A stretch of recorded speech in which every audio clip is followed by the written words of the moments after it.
Welcome to four sides TV. ఖమ్మంలో దొంగతనానికి గురైన లారీని ఖమ్మం సిసిఎస్ 3 టౌన్ పోలీసులు పట్టుకున్నట్లు ఖమ్మం ఏసీపీ హరికృష్ణ తెలిపారు. ఖమ్మంలో ఏర్పాటు చేసిన మీడియా సమావేశంలో ఏసీపీ మాట్లాడుతూ వాహనాలను తనిఖీ చేస్తున్న సమయంలో అనుమానాస్పదంగా తిరుగుతున్న లారీని పట్టుకున్నట్లు తెలిపారు. లారీ యజమానులు పార్కింగ్ విషయంలో జాగ్రత్త పాటించాలని కోరారు. కేసును ఛేదించిన సిసిఎస్ 3 టౌన్ పోలీసులను ఏసీపీ అభినందించారు. ఈ రోజు మార్నింగ్ వెహికల్ చెక్కింగ్లో భాగంగా 3 టౌన్ పోలీసు అండ్ సిసిఎస్ సిబ్బంది అందరు కలిసి మన కాలువోటు దగ్గర వెహికల్ చెక్కింగ్ చేస్తుంటే ఒక లారీ తీసుకుని ఇద్దరు వ్యక్తులు చిరంజీవి అండ్ ఎలీషా ఇద్దరు కలిసి ఆ లారీ తీసుకెళ్తున్నారు. లారీలో చూస్తే ఏంటంటే మన దగ్గర ఆల్రెడీ అది థెఫ్ట్ కేసు కింద జనవరి 20th రిజిస్టర్ అయింది. మన 3 టౌన్ లిమిట్స్లోనే దొంగతనం లారీ అయింది అని ఆ ఓనర్ నైట్ మన నెహ్రూ పార్క్ దగ్గర పార్క్ చేసుకుని ఇంటికి పోతే తెల్లారిసరికి ఆ లారీ పోయిందని మన దగ్గర ఆల్రెడీ కంప్లైంట్ ఇస్తే జనవరి 20th కేసు అయింది. సేమ్ అదే లారీని తీసుకుని వీళ్ళిద్దరు ఈరోజు పోతుంటే వాళ్ళని పట్టుకోవడం జరిగింది. వెహికల్ చెక్కింగ్లో భాగంగా CCS and 3 town police station సిబ్బంది పట్టుకున్న తర్వాత మనం ఈ లారీ ఎక్కడ ఏంటి అంటే వాళ్ళు ఏం డాక్యుమెంట్లు చూపలేదు. మన దగ్గర ఆల్రెడీ కేసు ఉన్నది కాబట్టి వీళ్ళ దగ్గర మన స్టాఫ్ దగ్గర నంబర్లు అవన్నీ ఉంటాయి, ఆన్లైన్లో సిస్టంలో ఉంటాయి ట్యాబ్లో.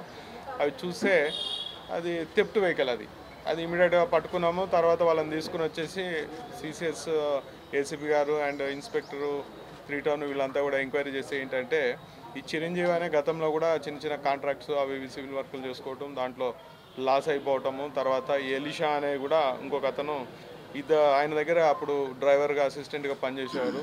ఇద్దరు కూడా నీడి మనీ అవసరాలు అప్పుల పాలైపోయినారని ఈ లారీలో దొంగతనం స్టార్ట్ చేశారు. అండ్ ఈ లారీయే కాకుండా మనకి నవంబర్ నెలలో కూడా మన దగ్గర 3 టౌన్లో ఒకటి లారీ అడ్డ దగ్గర పెట్టుకుంటే ఒక లారీ ఎంటీ లారీ పెద్ద లారీని అది కూడా దొంగతనం అయింది నవంబర్లో కూడా. ఆ లారీని కూడా వీళ్ళే తీసుకుపోయారు, విజయవాడ తీసుకొని పోయి అక్కడ అమ్మేసుకున్నారు. అండ్ అక్కడ ఉన్నవాళ్ళు ఏంటంటే 2 లక్షలకి అక్కడ అమ్మేసుకున్నారు. ఆ లారీని కూడా స్క్రాప్ కింద కట్ చేసేసారు.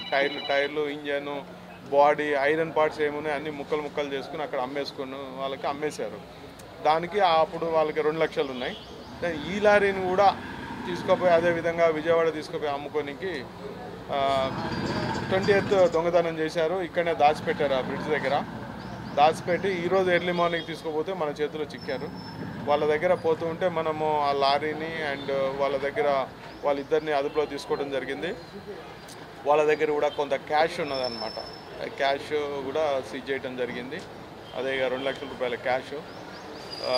దాంతో వీళ్ళు ఏంటంటే లారీల్లో దొంగతనం చేసేసి ఆ లారీలను ఇనుప ముక్కలుగా కట్ చేసుకొని వాళ్ళకి అమ్మేసుకుని విజయవాడలో అవి అమ్మేసుకుని ఇట్లా చేయనికి నేరానికి వీళ్ళు పాల్పడ్డారు.